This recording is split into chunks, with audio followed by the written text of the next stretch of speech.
Assalamualaikum warahmatullahi wabarakatuh. Salam sejahtera bagi kita semua. Semoga selalu dalam keadaan sehat walafiat. Pada kesempatan ini saya akan membahas mengenai persaingan usaha tidak sehat dalam tinjauan hukum. Pada intinya, undang-undang anti monopoli dirancang untuk mengoreksi tindakan-tindakan dari kelompok pelaku ekonomi yang menguasai pasar. Karena dengan posisi dominan, maka mereka dapat menggunakan kekuatannya untuk berbagai macam kepentingan yang menguntungkan pelaku usaha.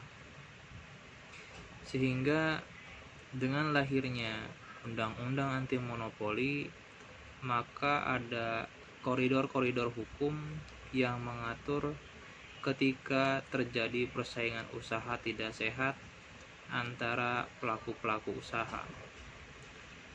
Ditinjau lebih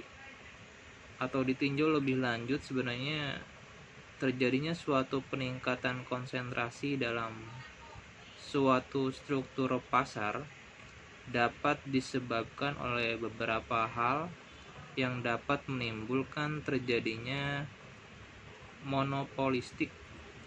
Di antaranya adalah pembangunan industri besar dengan teknologi produksi massal, sehingga dengan mudah dapat membentuk struktur pasar yang monopolistik dan oligopolistik. Kemudian faktor yang lain adalah pada umumnya industri atau usaha yang besar memperoleh proteksi efektif yang tinggi, bahkan melebihi rata-rata industri yang ada. Kemudian faktor yang lain adalah industri tersebut memperoleh kemudahan dalam mendapatkan sumber daya alam dan sumber daya manusia yang lebih baik. Dan dengan adanya berbagai usaha yang menghambat usaha baru. Sebagai akibatnya, pelaku usaha yang memiliki industri tersebut membentuk kelompok dan dengan mudah memasuki pasar baru, serta pada tahap selanjutnya akan melakukan diversifikasi usaha dengan mengambil keuntungan dari kelebihan sumber daya manusia dan alam serta keuangan yang berhasil dikumpulkan dari pasar yang ada. Sehingga pada tahap selanjutnya, struktur pasar oligopolistik dan monopolistik tidak dapat dihindarkan. Akan tetapi, bukan pula bahwa lahirnya direncanakan. Oleh sebab itu, pada negara-negara berkembang dan beberapa negara yang sedang berkembang, struktur pasar yang demikian perlu ditata atau diatur dengan baik, yang pada dasarnya akan mengembalikan struktur pasar menjadi pasar yang lebih kompetitif. Salah satu cara dengan menciptakan undang-undang anti monopoli sebagaimana dalam undang-undang anti monopoli yang saat ini berlaku di Indonesia, yang dimaksudkan untuk membubarkan grup pelaku usaha yang telah menjadi oligopoli atau trust, akan tetapi hanya ditekankan untuk menjadi salah satu alat hukum untuk mengendalikan perilaku grup pelaku usaha yang merugikan masyarakat konsumen. Secara garis besar, jenis persaingan usaha yang tidak sehat yang terdapat dalam suatu perekonomian pada dasarnya adalah: pertama, kartel atau hambatan horizontal; yang kedua, perjanjian tertutup; ketiga, merger; dan yang keempat adalah monopoli. Persaingan usaha tidak sehat pertama yakni kartel atau hambatan horizontal adalah suatu perjanjian tertulis ataupun tidak tertulis antara beberapa pelaku usaha untuk mengendalikan produksi atau pemasaran barang atau jasa sehingga diperoleh harga tinggi. Kartel pada gilirannya berupaya untuk memaksimalkan keuntungan pelaku usaha, yang mana kartel merupakan suatu hambatan persaingan yang paling banyak merugikan masyarakat. Sehingga di antara undang-undang monopoli di banyak negara, kartel dilarang sama sekali. Hal ini karena kartel dapat merubah struktur pasar menjadi monopolistik. Kartel juga dapat berupa pembagian wilayah pemasaran maupun pembatasan atau kuota barang atau jasa. Dalam keadaan perekonomian yang sedang baik, kartel dengan mudah terbentuk, sedangkan kartel akan terpecah kalau keadaan ekonomi yang sedang mengalami resesi. Selain kartel juga akan mudah terbentuk apabila barang yang diperdagangkan adalah barang massal yang sifatnya homogen, sehingga dengan mudah dapat disubstitusikan dengan barang sejenis dengan struktur pasar yang dapat dipertahankan. Persaingan usaha tidak sehat yang kedua adalah perjanjian tertutup atau exclusive dealing.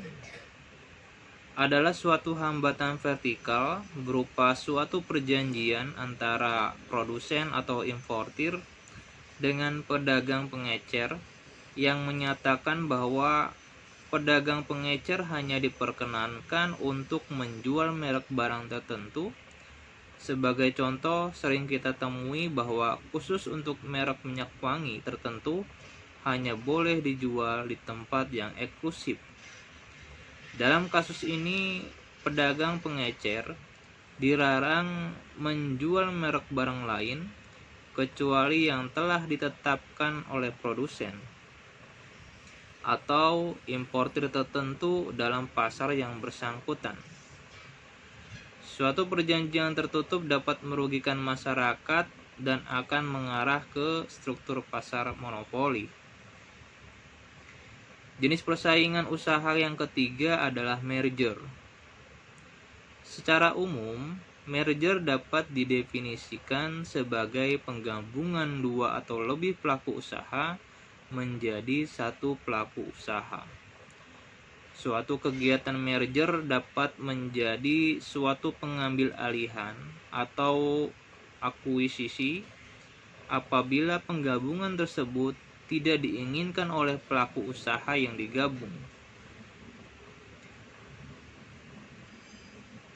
Beberapa pelaku usaha sejenis yang bergabung akan menciptakan integrasi horizontal. Sedangkan apabila dua pelaku usaha yang menjadi pemasok pelaku usaha lain, maka akan membentuk integrasi vertikal. Meskipun merger atau pengambil alihan dapat meningkatkan produktivitas pelaku usaha baru, namun suatu merger atau pengambil alihan perlu mendapat pengawasan dan pengendalian karena pengambil alihan dan merger dapat menciptakan konsentrasi kekuatan yang dapat mempengaruhi struktur pasar sehingga dapat mengarah ke pasar monopolistik. Persaingan usaha yang tidak sehat akan melahirkan monopoli. Bagi para ekonom, definisi monopoli adalah suatu struktur pasar di mana hanya terdapat satu produsen atau penjual, sedangkan pengertian monopoli bagi masyarakat adalah adanya satu produsen atau penjual yang mempunyai kekuatan monopoli apabila produsen atau penjual tersebut mempunyai kemampuan untuk menguasai pasar bagi barang atau jasa yang diperdagangkannya. Jadi pada dasarnya yang dimaksud dengan monopoli adalah suatu keadaan yang memiliki ciri-ciri sebagai berikut. Pertama, hanya ada satu produsen atau penjual. Kedua, tidak ada produsen lain yang menghasilkan produk yang dapat mengganti secara baik produk yang dihasilkan pelaku usaha monopoli.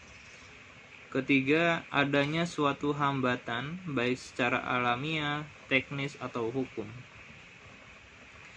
Kalau kita melihat hal tersebut, maka ada beberapa faktor yang dapat mengakibatkan persaingan usaha tidak sehat. Di antaranya adalah pertama, kebijaksanaan perdagangan.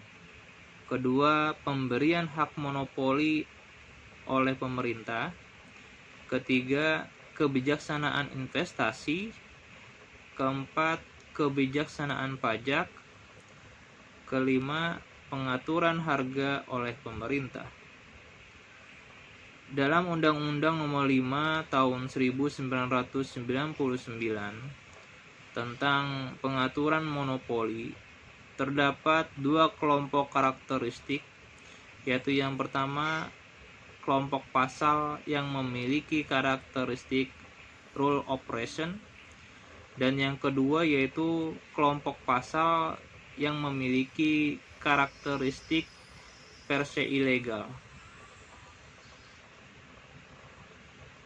Untuk pengertian rule operation dapat diartikan bahwa dalam melakukan praktek bisnisnya, pelaku usaha baik dalam melakukan perjanjian, kegiatan, dan posisi dominan tidak secara otomatis dilarang. Akan tetapi, pelanggaran terhadap pasal yang mengandung aturan rule operation masih membutuhkan suatu pembuktian, dan pembuktian ini harus dilakukan oleh suatu majelis yang menangani kasus ini yang dibentuk oleh KPPU atau Komisi Pengawas Persaingan Usaha. Kelompok pasal ini dapat dengan mudah dilihat dari teks pasalnya yang dalam kalimatnya selalu dikatakan sehingga dapat mengakibatkan terjadinya praktek monopoli atau persaingan usaha tidak sehat.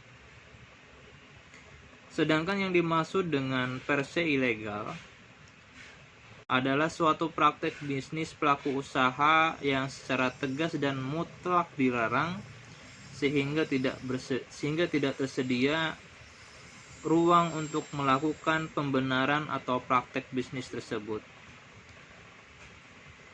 Mungkin sedikit penjelasan singkat dari saya dalam membahas mengenai persaingan usaha tidak sehat dan praktek monopoli yang terdapat dalam Undang-Undang Nomor 5 Tahun 1999 tentang larangan praktek monopoli dan persaingan usaha tidak sehat.